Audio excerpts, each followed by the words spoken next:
Hello' everyone, আৰু এয়া আমি পকা ধানৰ মাজে আহি আছোঁ, মানে গৰু নিবলৈ আহি আছোঁ। আৰু চাওকচোন, সেয়া পাহাৰৰ নিচিনাই দেখিছেনে? ঘৰ আমাৰ সেইখিনিতে আছে।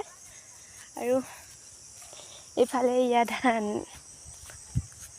আৰু আমি আহি আছোঁ গৰু নিবলৈ।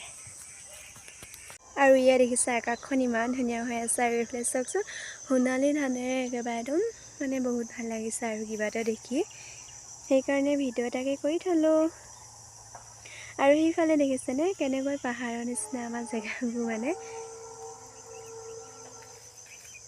আৰু এইয়া আমাৰ গৰুজনীয়ে চাই আছে নিবহি বুলি। আৰু এইফালে গাঁও এখন আছে দেই, সেই গাঁওখনে কিন্তু আমাৰ গাঁওখনক পাহাৰ বুলিয়ে কয়, যিহেতু সেয়া এইফালে ইমান দ আৰু আন্ধাৰ হৈছে অলপ, তেওঁ দেখুৱাইছোঁ। আৰু আমাৰ সেয়া পাহাৰৰ নিচিনাই যে, সেইকাৰণে পাহাৰ বুলিয়ে কয়। পাহাৰ বহুত ওখ যিহেতু জেগাকণ, আৰু গছ গছনিও মানে পাহাৰৰ নিচিনাই লাগে যে, সেইকাৰণে পাহাৰলৈ যাওঁ বুলিয়ে কয়। আৰু দেখিছেনে ইমান ধুনীয়া হৈ আছে আকাশখন, দেখি মানে পৰিৱেশটো বহুত ভাল লাগিছে।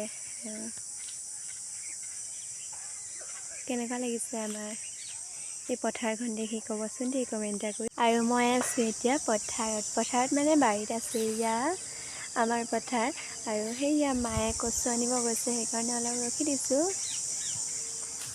আৰু এতিয়ালৈ আহিছোঁ, বাই।